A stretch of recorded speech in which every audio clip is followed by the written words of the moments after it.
avec le lot de petites oies que les grands-parents achetaient toujours vers le printemps pour pouvoir les gaver, leur faire passer l'été, les engraisser, puis les gaver au moment de Noël, un peu avant Noël. Et le soir où elles sont arrivées, mes beaux-parents les mettaient toujours sous un appentis un peu poussiéreux avec des toiles d'araignée où elles étaient bien au chaud dans la paille.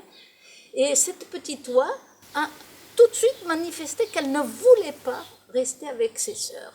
Elle courait vers la grand-mère et elle lui accrochait la robe avec son petit bec. Elle pleurait. Alors la grand-mère, qui aimait beaucoup les bêtes, l'avait prise dans son grosse poitrine et elle l'avait mise dans le creux, là, bien au chaud. Et la petite oie s'était calmée. Alors la grand-mère l'avait rentrée dans la cuisine. Et l'avait couchée sur la salière, là, près du feu, dans un panier. Et le lendemain, ils ont essayé de la remettre avec les autres, pas moyen. Elle courait vers la grand-mère, elle pleurait. Bon, on l'a remise dans la cuisine. Les jours ont passé, elle était toujours dans la cuisine, elle passait là ses nuits. Et finalement, elle a fait un peu partie de la maison avec le chien, avec le chat. Et elle est restée là. Quelques jours ont passé, elle a même eu sa place à table. Parce qu'elle montait sur une chaise, elle mettait son petit bec sur la table et on la nourrissait en prenant dans les assiettes, comme ça on lui donnait de quoi. Les jours ont passé, finalement, les grands-parents se sont attachés à cette petite oie qui était extrêmement vive, avec un regard très intelligent, qui participait à tout. Elle les suivait à l'étable pour soigner les vaches. Et elle a fait partie de la maison, elle jouait avec Capitaine, le chat, avec le chien Perlou. On n'a plus eu l'idée qu'on allait évidemment la gaver. C'était fini. Les semaines ont passé, elle engraissait bien, elle ne suivait pas les autres, et elle restait là. Elle a passé tout l'été, c'était devenu une belle oie de Toulouse, là, avec un beau costume de plumes sur son petit duvet. Elle avait un petit croupion tout duveteux, tout blanc. Pas du tout comme les oies du Poitou qui sont toutes blanches, non. Elle était colorée, elle était très très belle.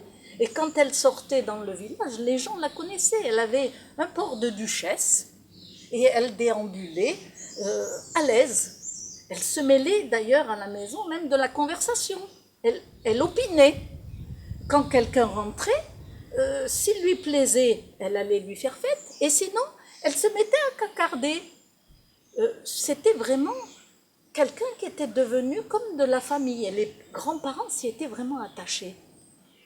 Et puis, elle est devenue quand même un peu capricieuse, comme les enfants trop gâtés. Donc, elle commençait à vouloir sortir un peu loin. Le grand-père n'était pas toujours d'accord. Eh bien oui, mais un jour, les choses ont vraiment dérapé, il l'avait prévu. Elle est partie par la route, là, et elle a gagné le Port-Vieux, qui est à quelques pas, assez loin quand même. Et là, en arrivant, elle a découvert la Dordogne, magnifique, qui coulait là. Et cerise sur le gâteau, voilà qu'un vol d'oies sauvages, c'était le mois d'octobre, hein, un vol d'oies sauvages s'est posé sur le pradel du Port-Vieux. L'oie a été un petit peu surprise. Et puis une fois que le tumulte là des ailes battantes de toutes ces voyageuses s'est arrêté, elle s'est approchée. Et elle a discuté avec la meneuse du vol, qui a dû lui parler, on le soupçonne, a dû lui parler des grands espaces, de leur migration, des belles villes qu'elle voyait. Si bien que quand elle est revenue assez tard le soir, les grands-parents ont bien vu qu'il s'était passé quelque chose. Elle avait changé de comportement. Elle n'était plus la même, très silencieuse, ce qui n'était pas son genre, et préoccupée. Et le lendemain, même chose. On sentait qu'elle était ailleurs. Le grand-père, un peu agacé, lui a fait remarquer qu'il n'était pas bon qu'elle s'en aille comme ça, toute seule, sans prévenir et aussi loin. Mais elle lui a répondu d'un ton autoritaire, avec l'air de dire « Tais-toi, vieux paysan, vieux jeu ». Ça s'est un peu aussi gâté avec la grand-mère, qui pourtant essayait avec des caresses, des taquineries, de la faire revenir comme elle était avant. Non, elle était devenue indépendante. Alors, la grand-mère lui avait tricoté un petit paletot rouge, lui avait fait un petit chapeau vert parce qu'elle craignait qu'elle prenne froid quand elle sortait. On était un peu avant la Toussaint. Et la demoiselle voulait toujours s'habiller pour sortir dans le village.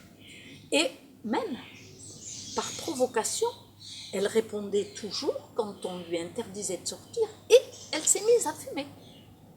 Elle prenait les cigarettes de la belle-fille qui traînait toujours par là sur une salière et elle s'est mise à fumer au risque même de se rendre malade.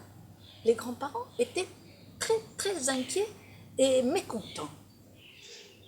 Un beau jour, elle a endossé son petit paletot, elle a mis son chapeau vert, elle a tapé à la porte, on lui a ouvert la porte et elle est partie sans se retourner. Et les grands-parents, qui étaient fort mécontents, ont fait de même. Chacun est parti à son travail, on l'a ignorée. Et bien, elle est partie. Elle a pris la route et elle n'a pas donné signe de vie de la journée. Sur le soir, elle n'était pas rentrée. Pendant la nuit non plus. Vous dire s'ils étaient inquiets, les deux vieux. On a tous eu le lendemain.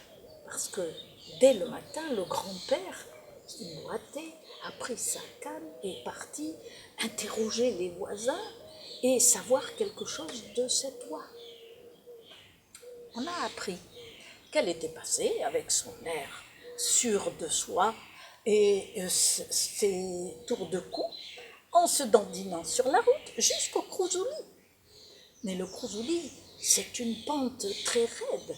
Elle était un peu grassouillette, si bien qu'elle est arrivée essoufflée. Une voiture complaisante s'est arrêtée en voyant cette jolie petite Toulousaine-là qui paraissait fatiguée, qui s'était un peu arrêtée au bord de la route et l'a prise dans la voiture, l'a menée jusqu'au pont de Gluge. Et là, il l'a déposée.